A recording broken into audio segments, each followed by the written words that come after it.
This is the Doctor, President-elect of the High Council of Time Lords. I am definitely a madman with a box. Anyone for jelly, baby? I'm the Doctor. I'm 904 years old. I'm from the planet Gallifrey in the constellation of Castabras.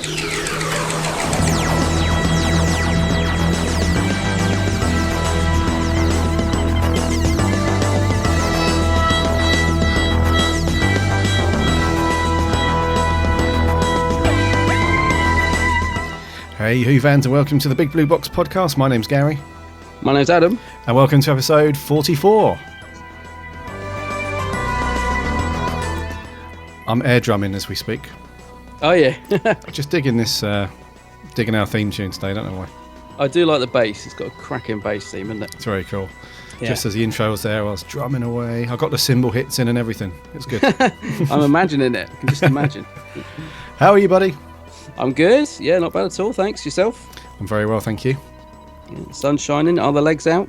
The legs are out. How did you know?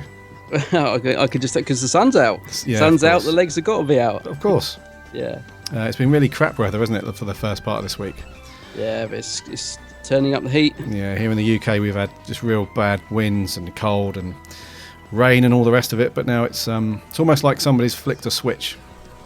Yeah. And it's now very nice and warm and bright, so going to be out there later. Got loads of gardening to do, so Well, I'll be getting my legs out later, and then the switch will probably be hit again. Because normally as soon as I get my legs out, the sun goes in. So you'll know what's happened. I can It blame goes you behind then. a big cloud. Yeah, I can blame you if the sun goes in later. Yeah, yeah. Sure. You been up to anything? Well, not a lot. Working hard, of course, and he says with a grin. I've just finished listening to the Big Finish audio, The Defectors, which cool. was the seventh. It's a new one of their monthly range. Seventh Doctor and Joe Grant. So that was a really good pairing, I thought, because I love both of those. I love Joe Grant and I like Seventh Doctor. A good audio. But a little bit underwhelming, I have to be honest, because I thought there's a lot of potential. I've been really looking forward to this one because I loved the thought of the Seventh and Joe together. But still good, a good listen. Just I think, don't know, when there's just something missing, it just fell a little bit flat towards the end. Yeah, I know what you mean. Yeah, but still good. Well worth a listen. Yeah. Okay. What have you been up to? Not a lot really. It kind of went on Who. We went a bit Who crazy on the run up to the symphonic. Yes. So after that, I've just been quite chilled, really. I've not really done much. I've taken some time out, so I'm off work at the moment. Yeah. So I'm just chilling and recharging, and just watching some. What did I watch? Me and the wife watched some Tennant the other night. Surprise, surprise. Oh yeah. Yeah, I was like, I want to watch some Doctor Who. She's like, as long as it's either this one or this one. I was like, okay, I'll put some Tennant on. Don't worry. All right. She's got a select episodes that she likes, has she? Yeah. Yeah. She's Yeah. she loves Tennant and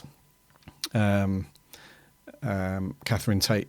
So one of her favourite episodes, believe it or not, is Unicorn and the Wasp. Yeah. Yeah. She absolutely loves it. She cracks up every time. So do I since our review, because it wasn't one that I particularly loved on a first watch, but when we rewatched it for our review, I absolutely loved it. Yeah, it's a good one. She also likes Partners in Crime. Is it Partners in Crime with the adipose? Yeah, I haven't She- watched that one for ages. She loves that one as well. Need to give that another watch. We do. I don't think we have that one on the radar.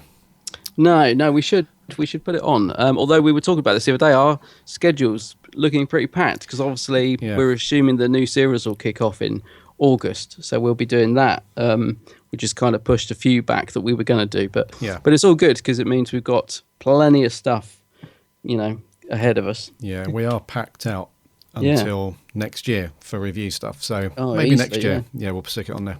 Mm. Sure. We didn't think we had a lot of news to go through today. It's one of those weeks where just not a lot is happening in the world of Who.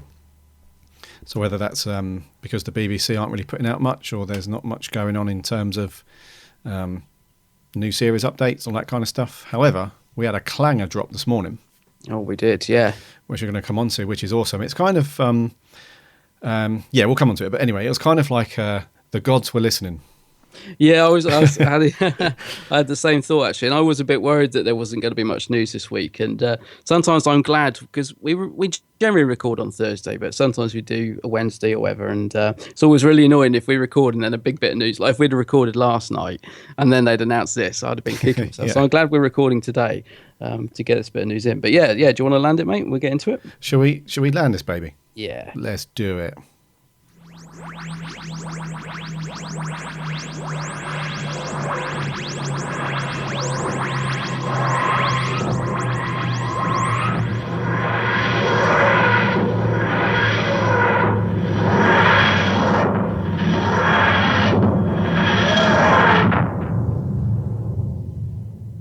My alarm clock sound as well Is it? on my phone. Yeah. Oh, that's superb. News. Slightly envious. Yeah, news. News. So first up, this is really cool. So if you guys are into your Lego stuff, this is not the news that we broke a few months back now, where Lego have this scheme, don't they, where I think it's once or twice a year, just the general public can design and make suggestions for what they want to see for upcoming Lego sets. And a couple of people did a Doctor Who one, and it was really well received. So I think that's coming this year.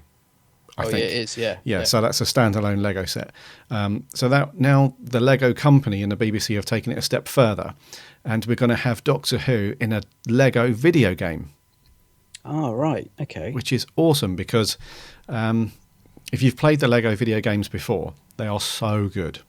They cover loads of different franchises. There's like Lego Harry Potter, Lego Star Wars, Lego Lord of the Rings. There's loads of cool stuff. Yeah. This one's slightly different. It's kind of going down this trend at the moment that a lot of kids franchise are doing at the moment. You've probably seen a game called Disney Infinity I've or heard of it, Skylanders, where basically you get like a physical toy and then you put that onto some kind of connection mat, and then that physical toy appears in the game. Oh, right. That's Does cool. that make sense? Yeah. Yeah. And this is the deal with this new Lego game. It's called Lego Dimensions. So what will happen is you'll get a physical Lego figure or a little build or whatever it is. You stick that on the mat, and then you play as that character within the game. Oh, that sounds really good. So how cool is that? So you get like That's a little, excellent, yeah. little Doctor Who figure. I'm sure it's from what I've seen from the screenshots and stuff, it's Peter Capaldi. And I'm pretty sure he's with something. I'm not sure if it's like a little TARDIS or something or other. So you have a physical little Peter Capaldi Lego toy with something, stick it on the mat, and then away you go in the Lego game. And there are so many franchises within this game as well. So you could be playing as the Doctor alongside Captain Jack from, not Torchwood, but from Pirates of the Caribbean. Or you could be playing with a Star Wars character, a Batman character, Marty McFly from Back to the Future, whatever you like. Yeah. So it's going to be amazing. I can't wait for this one. It sounds good. And this is going to be, I'm glad to see it's on the PlayStation 4 as well, because my parents bought us one of those when it came out, and I hardly get to use it because I'm not much of a gamer, as you know.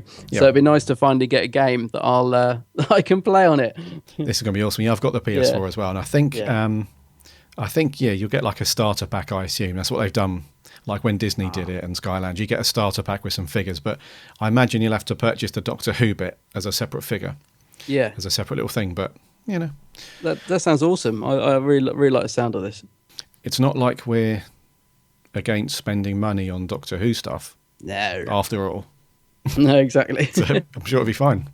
We never need an excuse to buy more Doctor Who stuff, do we? Yeah. So that's coming out in Right. September, Brilliant. Good stuff. from what I understand. Is it September? No, sorry. Yeah, I think it's yeah. September. Yeah, end of September, isn't it? Yeah. That's brilliant. Good stuff. In other news, the BBC is being mysterious, very mysterious. They keep dropping hints that they're going to announce some big news, and they've posted a couple of pictures from episode 10 of Series 9. So basically, they've got this picture of the script of episode 10, but they've blurred out the title and who's written it. So they're kind of teasing that it's going to be quite a big announcement, because they wouldn't normally sort of do that. We already know a few people that are writing for Series 9. So who do you reckon it is? Got any ideas? Is it Russell? Unlikely. Yeah, that's unlikely, isn't it? It's Russell, because didn't he go on records, in between, I think when series 8 finished, somebody interviewed him and he went on record to say that he wouldn't come back. I don't believe him, He was but I quite don't think it's him. No, yeah, well, he was quite firm about that. Maybe, I don't know. I don't think it's Russell, but No, I probably honestly not. have no clue. And it's strange that they've blurred. I mean, I can understand them blurring out the title because maybe that could contain a potential spoiler for something. I'm not sure, but why would they blur out the writer? I'm really not sure on that one. I hope it's worth the sort of build up. I mean, I hope it is somebody that you're going to be like, wow, like somebody really good, or somebody that hasn't written like Paul Cornell. If it was like Paul Cornell, you'd be like, oh really? Wow, something that's going to get a good reaction. I hope. Yeah, maybe. Yeah. So I hope so. Bit of chin stroking going on that one. Yeah, they also put a picture of Jenna Coleman's sort of, where I don't know, it looks like it's in a hotel room, doesn't it? It's just a picture of her name on a piece of paper. Yeah. Is that just to let us know she's still around for? Yeah, for just episode 10? she's hanging on. Yeah, she's hanging on in there. Yeah, And they maybe also, she's written it. They've also posted this this other little snippet, haven't they? Which says, so they posted those pictures and it said, we'll have more big news for you soon, both about the ongoing production of the new series and the broader world of Doctor Who. Yeah, that is So- intriguing, actually. What do they mean by that? Yeah, because this was posted, I think it was early last week. Late last week. And they finish it off by saying, as the Doctor himself might say, it's a roller coaster, isn't it? So I don't know. I sense that something big is coming. But I honestly can't put my finger on what it could be. The only two things that's kind of going around my head at the moment is it's either an announcement about a film, because this alludes to an announcement about something to do with on screen, because it says about the ongoing production and stuff like that, or they're moving production out of Wales somewhere. No. So I'm not sure. They're the only two things that I've got going around my head. Yeah, I did think movie, and then I thought, well, it's kind of been banded around quite a bit. It could be New Companion, which might tie in with the Jenna Coleman picture they've put. Do you know what I mean? Maybe they're going to announce the New Companion, because I do get the feeling she's going to leave after this series. You think so? So maybe it's that, because that's to do with production. I'm not sure, but that could be that could be it. Yeah. When are they going to tell us? Yeah, it's annoying, isn't it? So, yeah, not sure on what's happening in that. The only thing that we can sort of take out of the equation is the next bit of news, Which is just wow. which is big wow. So Yeah. you may, if you listen to last week's episode, so back in, so episode 43, we kind of had this little rant, didn't we? Yeah, big rant. Yeah. Because we were talking about Peter Capaldi and Jenna Coleman, the Moth, and some other people have been announced that they're going to appear at San Diego Comic-Con. And then we got onto the subject of other stars from Who, so David Tennant and Billy Piper and all these other people who go over to America to do these big conventions. And we were like, look, this is all great. It's awesome that Who is international and they can go to these things. It's really great. However, we would like some of that stuff to happen here in the UK. And as I said earlier, it's almost as if the gods were listening. Yeah, it's good to know the BBC listen to our podcast, isn't it? Because we have been saying for a while now, if you're listening, BBC, you should do this. And they obviously are. So, Yeah. thumbs up. Anyways, news this morning, broken officially from the BBC, that there's going to be a big UK convention in November. Yeah, it's interesting they've called it Doctor Who Festival, isn't it? Festival always makes me think of sort of hippies and far out, man. But Yeah, man. they've actually called it the Doctor Who Festival. Sure. Rather than convention, but that's cool. 13th to the 15th of November this year. London XL again, obviously that's where they had the 50th, so a bit of a favourite for them. This has come out of nowhere, isn't it, really? I'm really, when I saw this morning, I was like, really? Wow. I'm actually quite excited about it. It seems like they've tried to aim it at everyone, which is good, because initially I thought it was aimed at sort of very much at the younger audience, because there's lots of sort of workshops and things, isn't there? So there's lots of stuff for sort of younger people to do, drama school and all this sort of thing. But also there's going to be like photo opportunities, cosplay showcase, production village. What's that? Your chance to explore a day in the life of the production team. So there's loads of good stuff at this, isn't there? Some really good stuff, yeah. And the fan challenge. This sounds good. Test your Doctor Who knowledge in the festival's specially themed fan challenges. Oh my word! Blimey. Yeah. So I'm really excited about this. Me too. As I'm sure you are, mate. And it's almost like they're ploughing like so much good stuff into one event, as opposed to just spreading it out where you've got maybe Capaldi and Coleman at one convention and then somebody shows up at another one. They're kind of throwing all their eggs into one basket, which is cool because that way the entire experience is all Doctor Who. Yeah. Which is great. So, as you said, you get to meet the cast. There's going to be like panel sessions. You can meet the writers as well. Stephen Moffat's going to be there, some other people.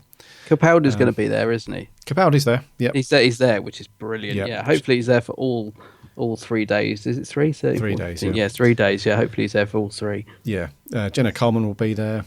Yeah, and one thing that's cool is like the interactive part of it. So you can get to interact with all the costumes and props and have your photo taken.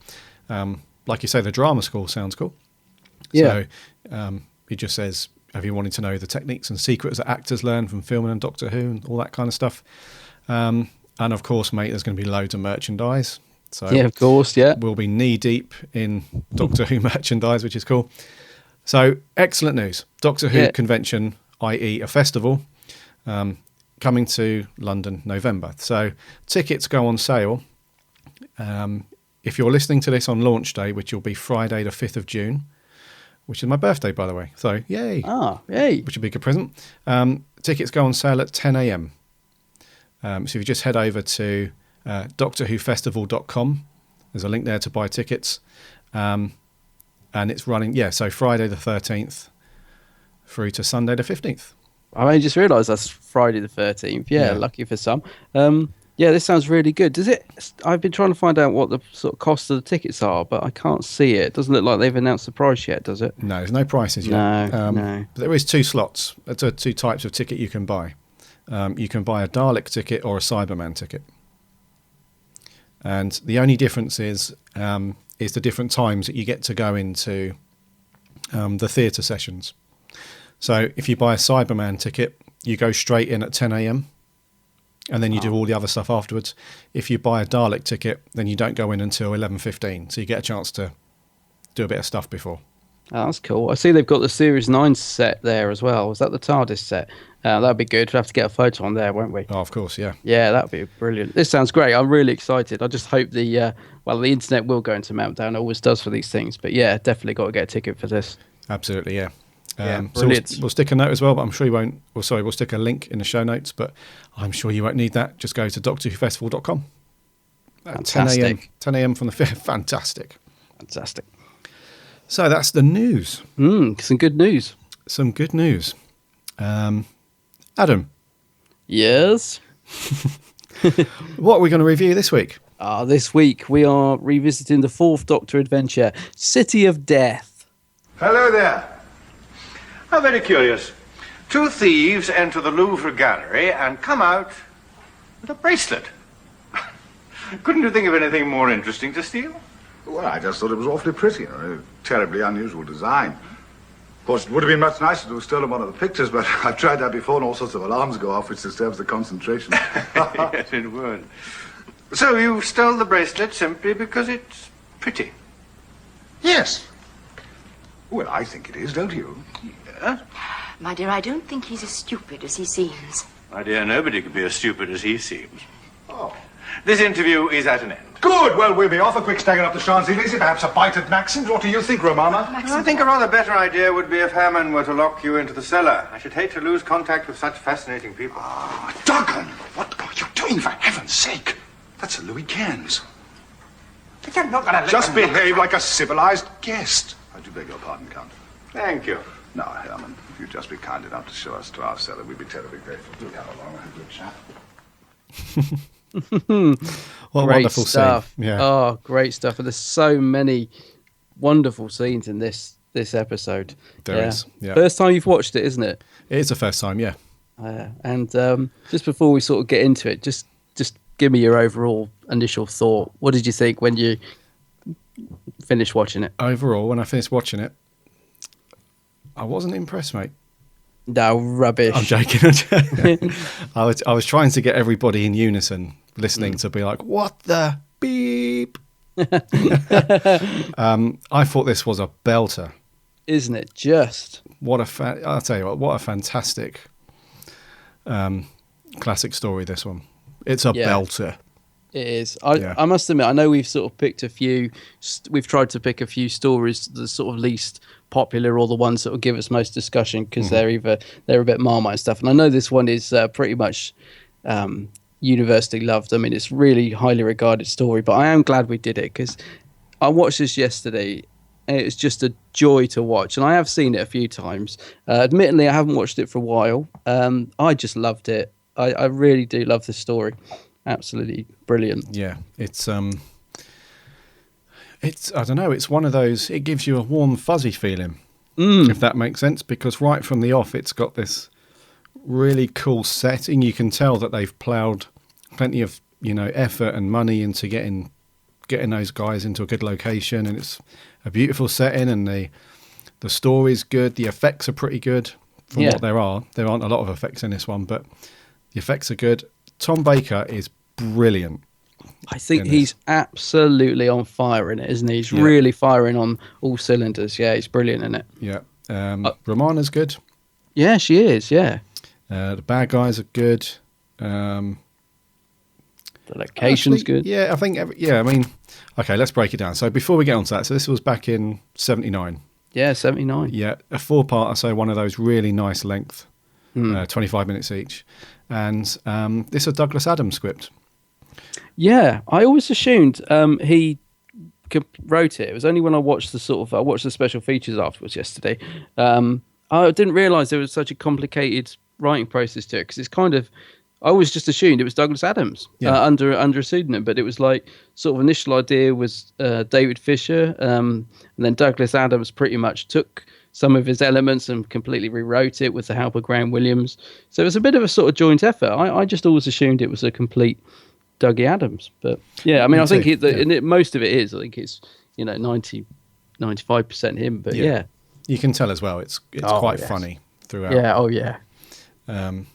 Yeah, so a great script from Dougie and David Fisher and Graham Williams, but Michael Hayes as well is a really good director.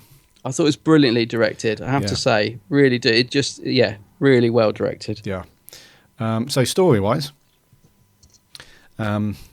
like most of the good Doctor Who stories that we've reviewed, it's not overly complicated.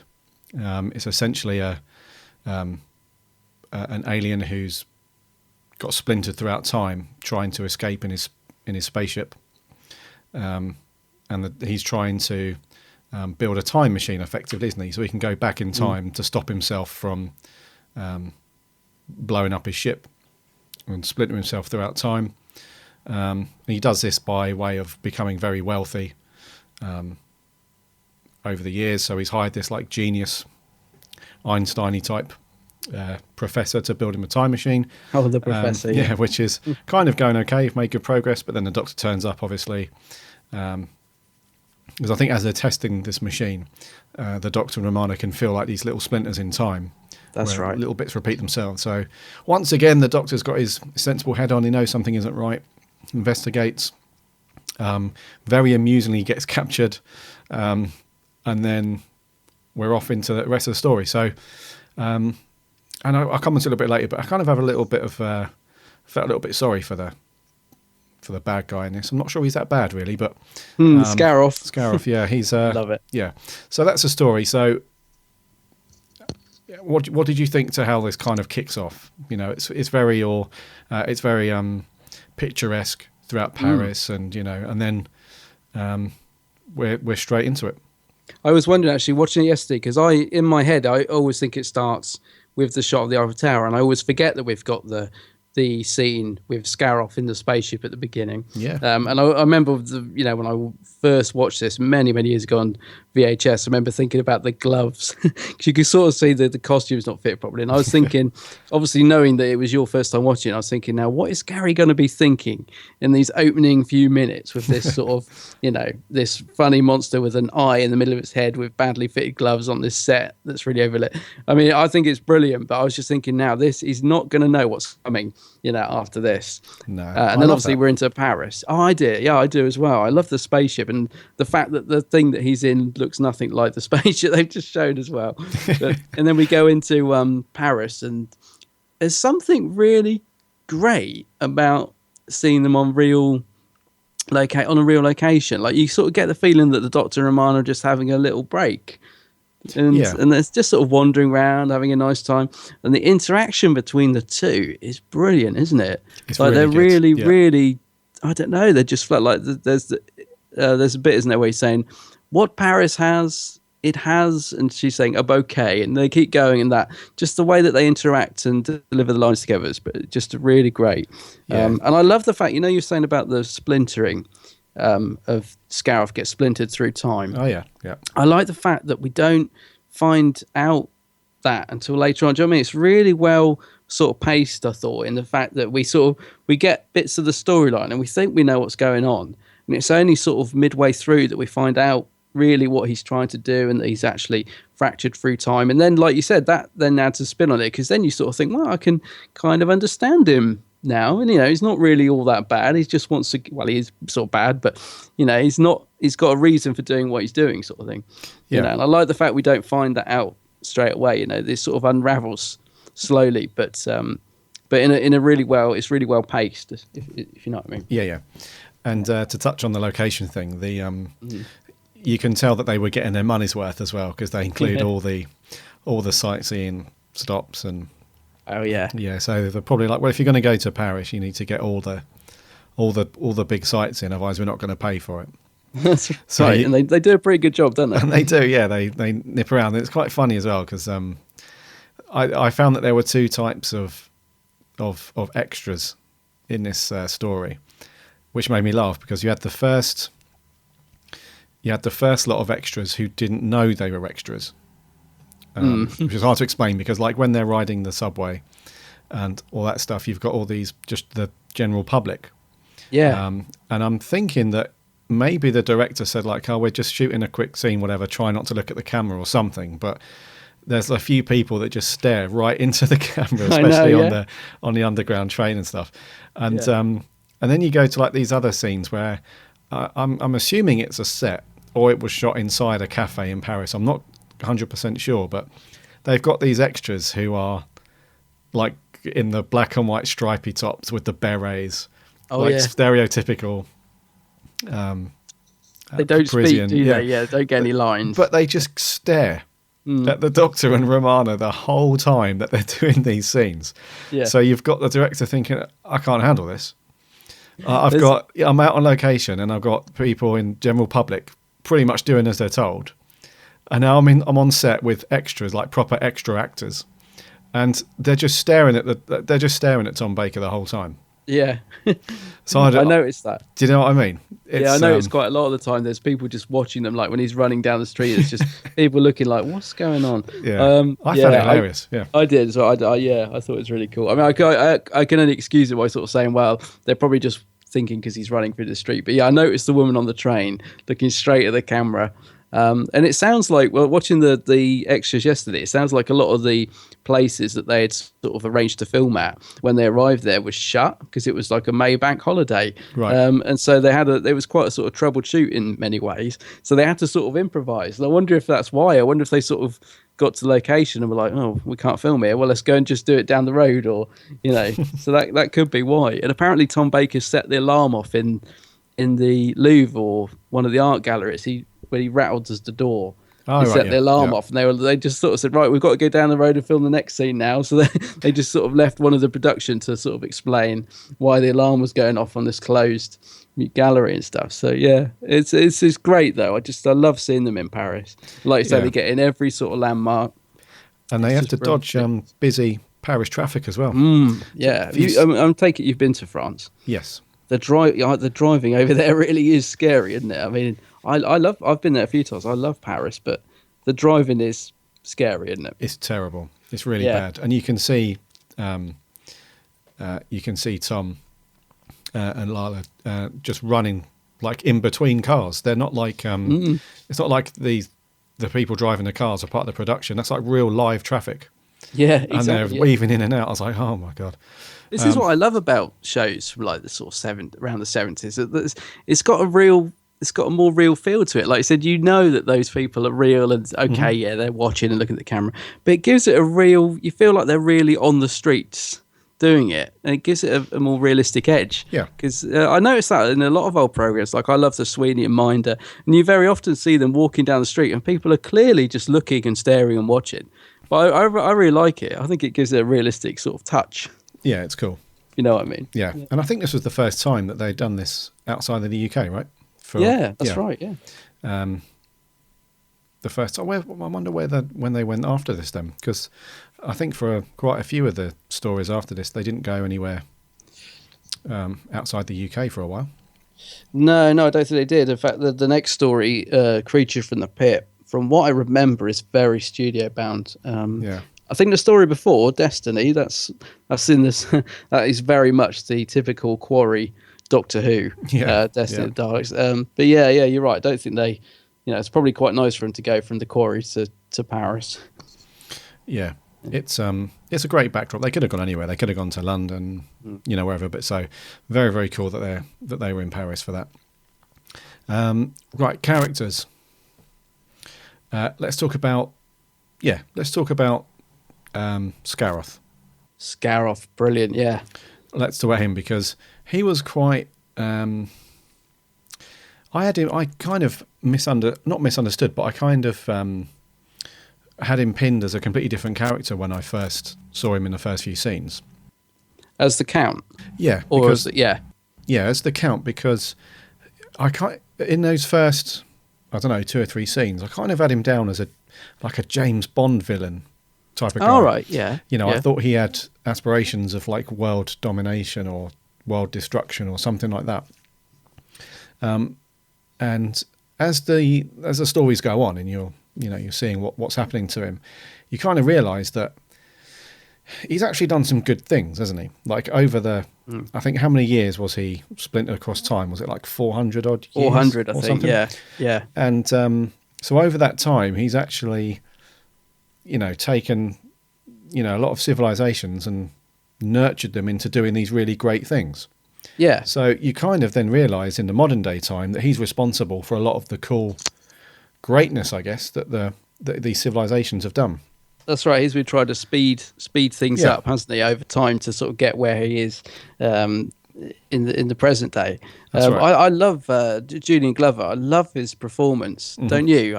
He's really smooth. I don't know. He manages to deliver the lines in a sort of comical way, but without being over the top. I don't know. Do you know what I mean? I just love the performance he gives. Yeah. As the Count. And as Captain Tancredi, I love that scene. Oh yeah, when the that's Doctor very cool. goes back goes back and meets him as Captain Tancredi. That's just a brilliant. That whole scene. Is that episode 2? With the thumb screws and all that business. It's brilliant. It's episode 3, I think. Episode 3. That's right. Yeah. And he looks really good as well. They've done a decent job with the wig and the makeup and stuff. Yeah. It looks very cool. But you're right. There is like a touch of there's like a touch of theatre about him. He's got the way he delivers his lines and his performance is very like you say. It's almost it's quite comical in a way. But yeah, he's definitely. I imagine that Julian Glover did a lot of theatre work because I get that vibe from him. Yeah. And then obviously as we get further on, we realise that he's not really a bad guy. Although he has a lot of people killed. I think his reasons for doing all that stuff is just although it's very selfish, it's not like he wants to inflict mass pain or anything like that. He doesn't want to destroy the universe or kill the Doctor or anything like that, like we've seen in a lot of Who stories where the alien or the monster at that time doesn't want to do anything else other than just death and destruction and stuff. Yeah. So although by him going back in time and actually preventing himself from blowing up his ship, that would have an impact on the human race, because they wouldn't then, because they wouldn't get created. Is that right? that's right, yeah, because Yeah. I think when the Doctor goes back in time, there isn't any life. I think it's like There's like a swamp or something. He says this will sort of, this will evolve. that's right, yeah. It's got yeah. like the microorganisms and stuff that, evolve into life and stuff like that. So I think that was Yeah. triggered by the radiation from his ship blowing up. That's right. Yeah. Yes, Which that's is right, yeah. it's a nice idea. It's very cool, yeah. Yeah. So you realise that he just wants to, get back in time to prevent all that happening, but at the same time, that would have obviously a huge impact on the human race. So it's kind of like which side of the fence do you sit on? Do you see him as a typical bad guy who wants to do bad things, or is he, a bad guy but his reasons aren't, Oh, I know what you mean, I like that because it gives it another dimension. And I suppose there's because he's not all bad, but he does have his moments. Like there's a bit where because I love the interaction between him and the Countess, and there's a bit where he's just about to leave, and he's like, I must just go and say goodbye to the Countess. He's like, he's just killed a few people, not bothered about that. But it's like, he must go and say goodbye. And I think, why would he? He'd just go. But, he must say goodbye to the Countess. And then she's discovered that he's actually an alien, although how she hasn't realised, since they've been married, I don't know. But they must not be. So then he kills her. And I was thinking, so he's not all good, but he's not all bad. He does, he does sort of kill people at a whim. Because I was thinking, he didn't really need to kill her. But it did make me laugh. He's like, "Hello, my dear. Oh, you've discovered I'm an alien. You better die then." Yeah. Even though I'm just about to disappear and wipe you all out. Yeah, I thought that. That's why at first I thought that he was a typically written bad guy, because when those two thugs,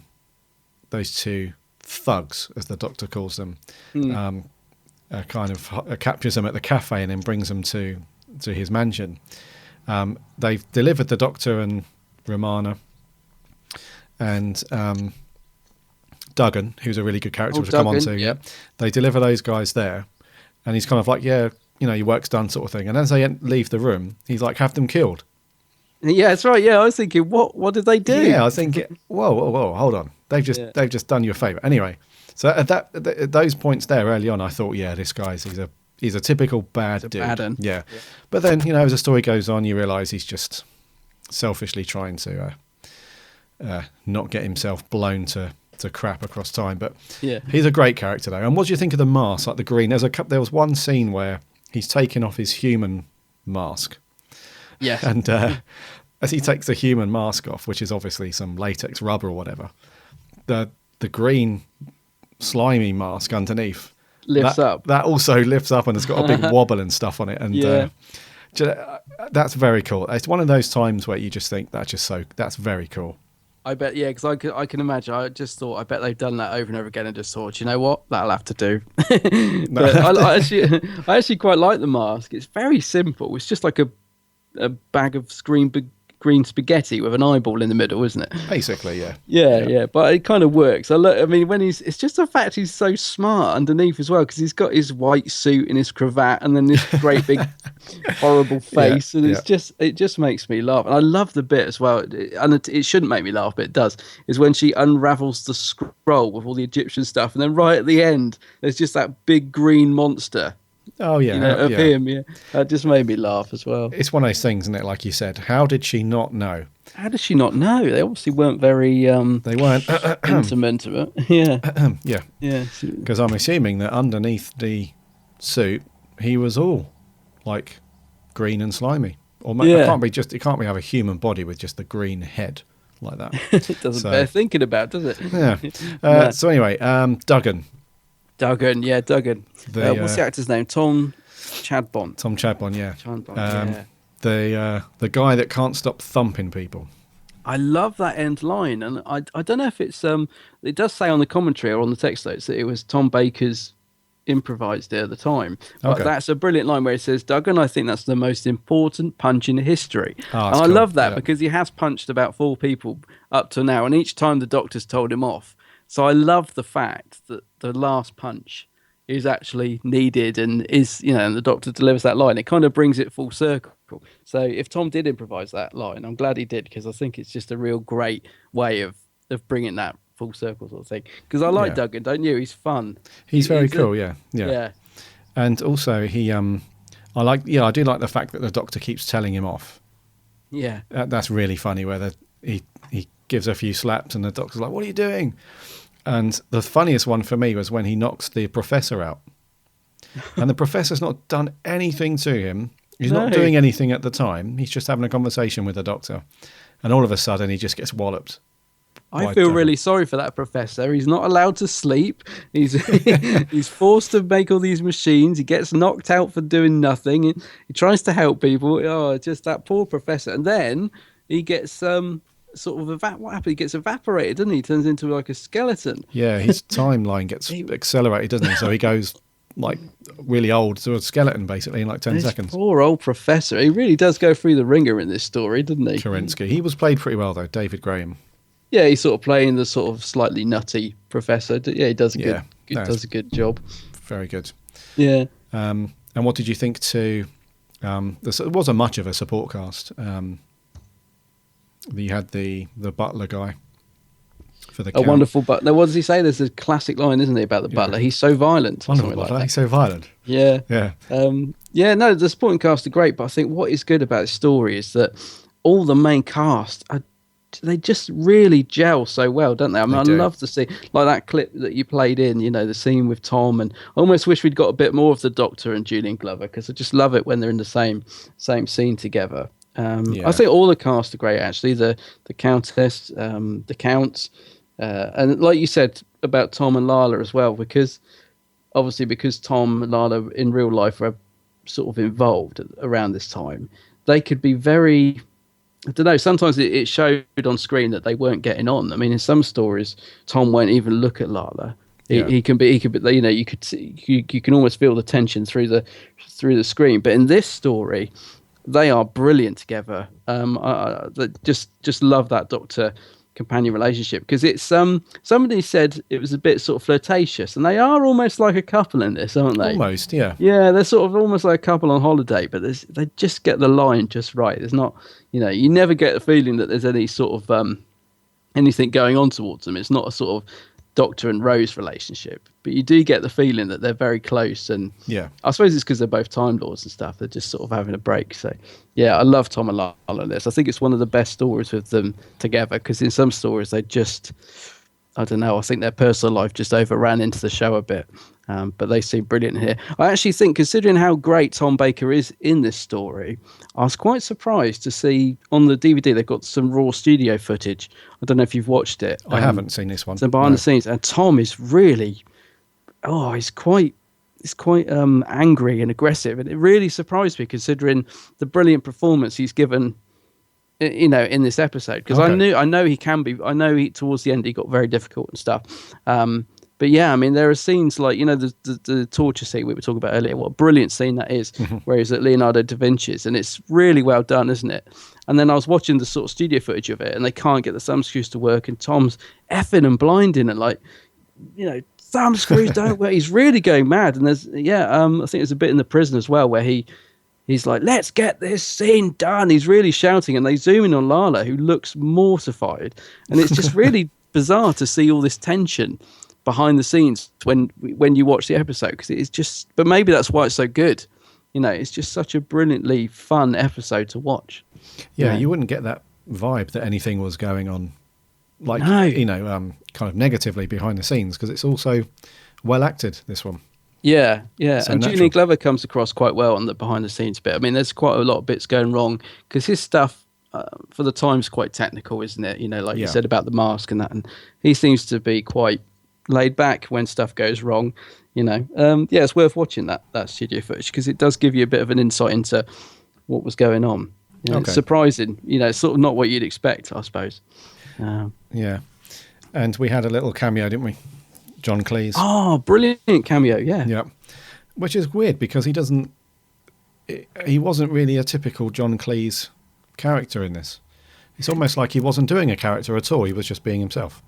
Yeah, it's just another one of those brilliant tiny little scenes that this story is full of, isn't it? It's just another wonderful little short moment, and there's no reason for it to be there, but it's there, and it's great. What's the lady's name?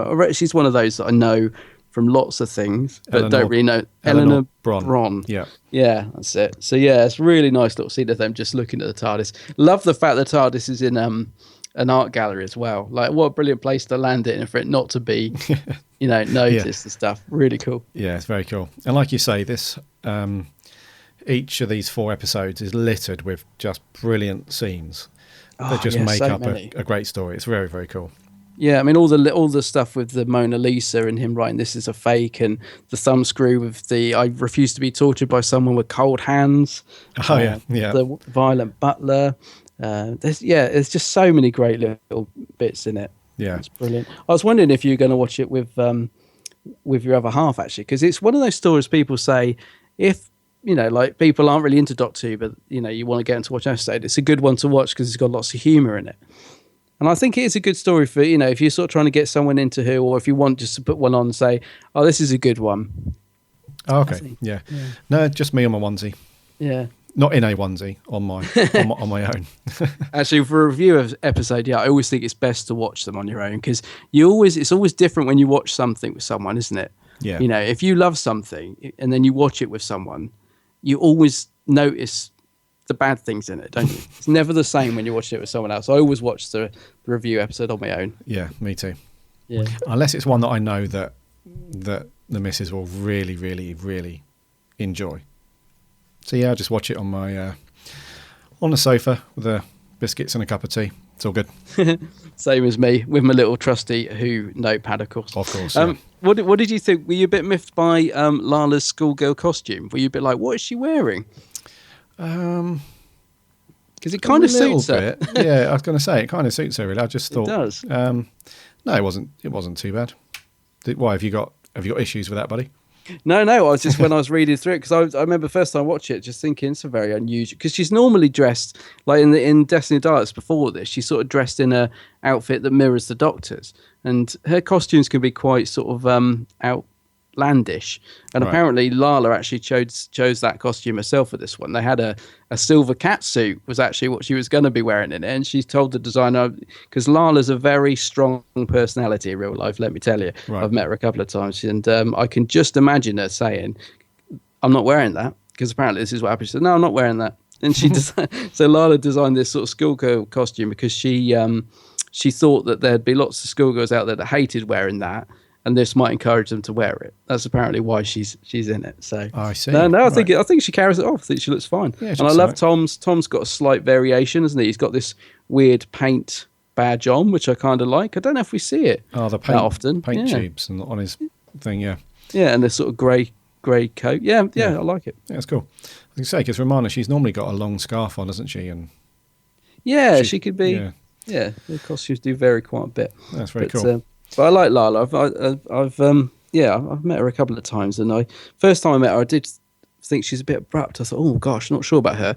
But the more I've met her, the more I like her. I just think she knows her own mind, Lala Ward, and I can see that in what she sort of does with the character Romana. She's very strong, isn't she? And I love the fact that she actually does stuff in this. She's not just because some episodes she's just wandering around, nothing to do, but in this one she's sort of using her brain quite a bit, and she's sort of working things out, and I like that. And she has to construct a stabilizer. She does it very quickly. I was thinking, this poor old professor been working down there with no food for months, and she does it in about 5 minutes. Yeah. We had the classic line as well. What was that? With the Doctor, he reverses the polarity. Oh, yeah, we did. And I was really surprised, because I was thinking, I didn't remember that being in there at all. Yeah, the classic reverse the polarity line. Yeah, sure. There was one thing that I wanted to see more of. Oh, yeah. And I wanted to see more of the Count's other selves. Oh, right, throughout time, because I understand that, because the Doctor did say how many of you were splintered across time, and I think he said 7 or 8 Yeah. Something like that. And I was wondering at the end as well, because obviously when he comes back to modern day Earth, and the butler doesn't recognise him because he's obviously hasn't got his human face on, so he kills him. And I was thinking, does that mean, what about the other sort of splinter cells of him? Do you know what I mean? Are they still out there, do you think? Well, that's what I mean. Yeah, it'd be cool to see, some of his other selves throughout time, because I think there's a scene where there's like this old effect where it's like morphing faces onto one another, and it's like an Egyptian version. Yeah, that's right. There's a Viking or an Old England version, and there's something else. It would have been cool to visit. I know there wasn't. There's only so much you can do with like time and budget and stuff, but it would have been cool to see his other selves. But no, I agree. Minor gripe. Yeah. Just one other thing. What did you think of the music in this? Because I've always loved it. I always think it works really, really well. But I just wondered what you thought of it. I liked it at first. I thought they overused. All right. Yeah, so I thought it was quite cool though. It fit the story. Had this kind of. It was cool. It's a cool vibe to the music, but I don't know. I think it's slightly overused. They played that like every 3 or 4 minutes. They had that main hook playing, but. Yeah, I love the bit with the Countess. It's almost like a sort of porn film saxophone, isn't it? And love that. I was quite surprised when they released that silver screen box set with all the music. It's supposed to be a comprehensive set with all the music too. I was really gutted there wasn't anything from this on there, because I do love it. I just think it works brilliantly with the series. So I tweeted Mark Ayres and asked him, why is there no City of Death music on here? You know the set I mean, yeah? Yeah. And he said it's because it doesn't exist in the archives. He's like, there's no sort of master for it, so we couldn't include any. Which I find odd, because in this day and age, there must be a way of lifting that soundtrack. I mean, I know it's not, it's for the completist or whatever, but there must be a way of getting that music off in this day and age, surely. Yeah, they should. Well, I imagine because the composer Dudley Simpson, I would imagine that he would have it in his own archive somewhere, because he's done bucket loads of classic Who. Yeah, he was He was like the Murray Gold of Doctor Who back then, wasn't he? Did loads of. I think it was like from 1965 or something right through to 1980. He's done loads. So you'd have thought he'd have his own collection somewhere, but. Yeah, I just would have loved to have had it included on there, because it's such a. I think it's quite iconic, because because I think this is such a well-regarded episode, and I was sort of looking forward to blaring that bit out, and imagine I was in Paris. But yeah, it's not to be. I actually, talking to music, the Sea Devils was on Horror Channel last night. Have you seen that? Sea Devils, yeah. Oh, don't you like that music, do you? No, well, I was going to say, I can't tell what's music and what's sound effects. It's just it did make me think of you, because I was thinking when we get round to reviewing that. The music's mad. It's completely bonkers. It is bonkers. I actually did, because that's on CD. You can get that blimmin' music, but you can't get City of Death. Because once I had some people around for dinner. Sounds a bit posh, but you know what I mean? I had some friends over for a bit of dinner. And for a joke, me and my friend John, he said, when we start having the food, put the Sea Devils soundtrack on. So we had sort of like, I don't know, say for example, we had Sade on or something, very easy listed. And then I just slipped on the Sea Devils bit of music just to sort of see how long it took to get a reaction. It took about 5 seconds before someone said, "What the blimmin' heck is this?" It's very it's crazy. It's very experimental. Very is the very. phrase, yeah. And some of Dudley's early work's a bit like that. But I think by the time we get to the sort of Baker era, I love his scores. I think they work really well. I know why you like his scores. Why? Didn't he do all of the Blake 7? Yeah, most of them. Yeah, he did. Apart from there's one director that refused to work with him. So there's 2 episodes. I think Dudley Simpson did all the Blake 7s, apart from the 2 episodes this director worked on, who refused to use him. And it's the same with Doctor Who. If ever, I can't think who the director is. It might be Dougie Camfield. It is, yeah. It's Dougie, isn't it? Yep. Yeah, Dougie wouldn't work with him. So if there's any Doctor Who story that Dougie's directed after they fell out, he wouldn't use him. So. Because Terror of the Zygons has got Jeffrey, I've forgotten his name, different composer, and it's a lovely score actually. It is quite nice, I think, sometimes when you get something a bit different, because it's a bit like Murray Gold. Love his music. It would be interesting just to sort of hear someone else have a go at it, just to hear something a bit different. I sometimes think. Yeah, it feels like he's just going to be on Who forever. Murray Gold feels like. Yeah, he'll end up looking like the Professor at the end of that when he turns into the skeleton with the glasses falling off. He will do. Yeah. Yeah. So, City of Death. I think it's safe to say that we like this one. It's a really, it's an all-round just great fun story. I love it. Yeah. Let's see what you guys have been saying about it. We've got loads here. Loads. So there's obviously a lot of love for this. Right. Companions of the Doctor. This would have been a perfect choice to review on your Towel Day episode, but I digress. Of Douglas Adams' contribution to Doctor Who, this remains the jewel in the crown. Witty dialogue, fantastic, and very real. Chemistry between Tom Baker and Lalla Ward. Paris scenery, overall classic, 9.5.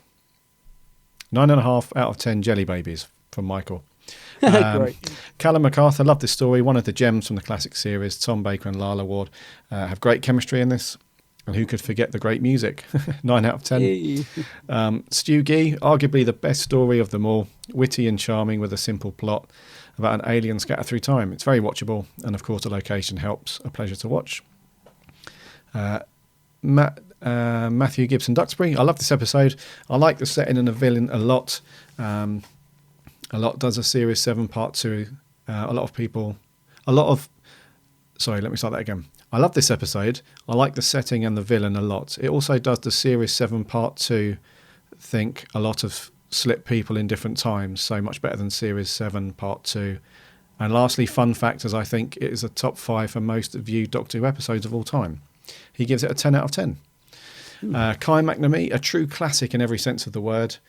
A rollickingly enjoyable adventure with a clever plot and villain. The setting of Paris is used brilliantly and really lends the story a more unique look and atmosphere. Supporting cast are great, especially in Julian Glover, with Baker and Ward fronting the series with aplomb. 10 out of 10. Yeah. Greg Toby, an absolute gem, full of Adamsian wonder. Also, the soundtrack is amazing. 10 out of 10. Michael McGee, I've only watched it once at a friend's, but from what I can remember, it was a fantastic episode. I really did like seeing the Doctor and Romana in France, and it really did help set the episode apart from a lot of the other classics around. I also thought the villain was brilliant too. Overall thoughts is that it's a good episode, and I definitely need to pick this one up on DVD. Yes, you do. Yes. Mad Woman with a Box. I'm one of those who absolutely adores this story. It's not my all-time favourite classic series story, but it is in my top 5. Witty, well written, and an excellent all-round story. Is the typical thing to expect from Douglas Adams. 10 out of 10. And that was Nerd Owl. Yes. Jeff Waddle. It's a good one, but not as good as most people say. Tom at his best, Lala too. But how did Scarlionis Mrs.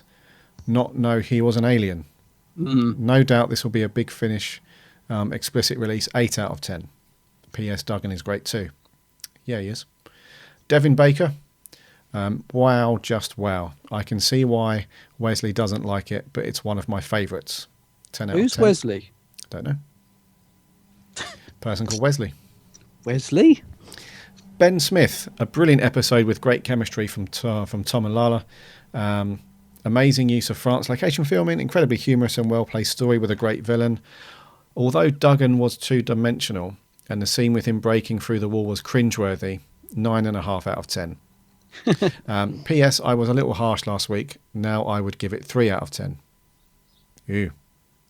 3 out of 10? For the Lodger. Oh, for the Lodger. Oh, last good. week, yeah. Oh, yeah. Matt from Who Alex Reviews. I've not seen this story in quite a long time, but from what I remember, I really liked it. From memory, I'd give it a 7 or an 8 out of 10, but I'm not 100% sure. I'll have to watch it. I'll have to give it a rewatch very soon. Would you both say it's worth giving it a rewatch? Yes. Of course, Matt. Will you stop making really good fan films for a minute and just watch some classic Who? Yeah. Blimey, right. Especially this one. Tom Dix. You should all know by now that I'm not the biggest fan of the Fourth Doctor. However, I love him in this story. A fantastic adventure for both Thor and Romana, a true classic. Witty, charming, and a brilliant plot helps to make this one of the greatest Who stories of all time. Cheers, Tom. Jackson Castillo. Loved this episode. Reminded me how great Tom Baker is as the Doctor and shows that David Agnew is a really clever writer, as well as others who helped out. You can really tell they made the most out of being able to film in Paris with all the outside shots, which was really cool. Count Scarlioni has made for a fantastic villain, and I quite like the music too. This story could be confusing if you don't pay attention, but I'd give it a well-deserved 9 out of 10. Also, just wondering if any of you have read the new book by Douglas Adams. I'm looking forward to reading it one day. Yes, one day. Yes, one day. Brilliant. So I haven't read it yet. I've got it. I haven't read it. No. I just saw, actually, Big Finish did a version of Sharda. Oh, no, Sharda. Sorry, I'm getting confused. Yeah. Yeah. You got anything on the Geeks page? Yeah. Louise from Loopyland, she says she doesn't think she's seen this one. I'd just like to say, Louise, definitely pick it up. I think she'd love it, don't you? You would, yeah. I think she'd really like it. Callum Johnston, he says it's one of the best of Tom's episodes. It's one of the classics from his era. Love the Doctor Romana in this one. I would love to see Duggan make a return. 10 out of 10. Club Adipose, he says he remembers watching it at the time and his parents picking up on some Dr. Romana flirtatiousness. I don't know. I don't think they do flirt. I think they just, I don't know, they get on very well. Paula Black, she says it's her absolute favourite Doctor Who story. Paula's a big fan of Tom Chadbon. I know, because he's also in a Blake Seven episode, which I know Paula loves. She says she loves him as Duggan. He's absolutely amazing and entertaining. Finn Walsh, and it is pronounced Finn. He's clarified that for me. It's a good story indeed. 7 out of 10. Mark Fitzhugh, classic is definitely the word. Always makes me smile whenever I watch it. It does make me smile, I have to say, don't you think? It's just a really good. I had such a buzz watching this.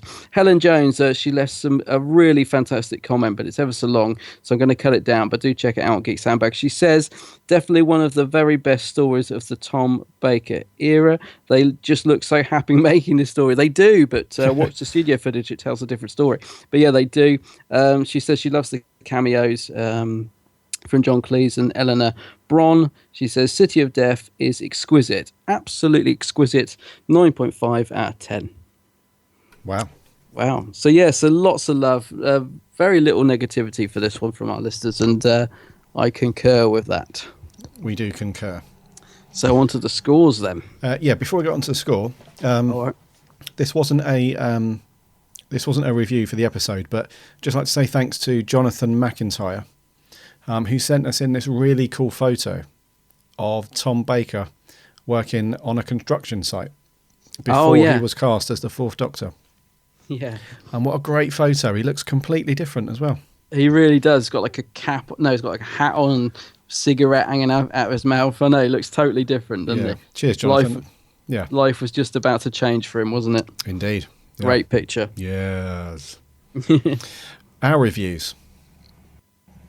Let's do it. So I think it's... Who's going to go first this week? I think it's me. Okay, go for it. 9. 9. Oh, no. You're going to give it a 10, aren't you? No, I've got a 9.5. Oh. I nearly gave it a 10. I'm not even sure what I'm knocking the half off for. No, I honestly don't. I nearly put 10 out of 10 because I just absolutely love this. I don't know. I suppose there's just one or two little tiny bits that just don't bring it up to 10, but I absolutely love it. 9.5 out of 10 for me.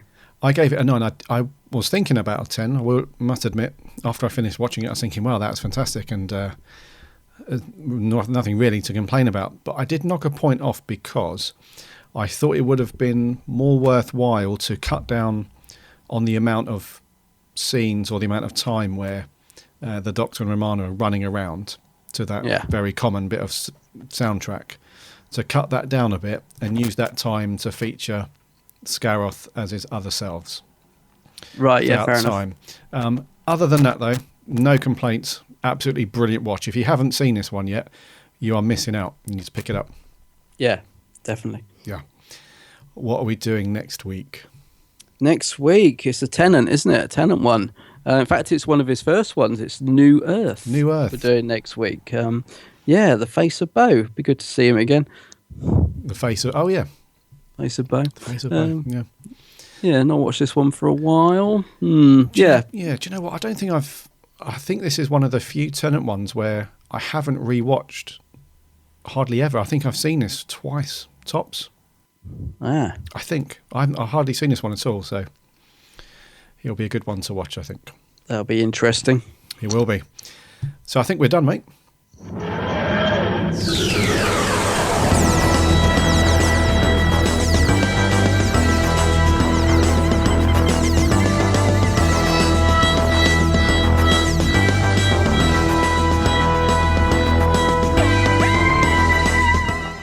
So that was episode 44. Thank you very much for riding along in the TARDIS with us and giving us your thoughts on City of Death. Always much appreciated.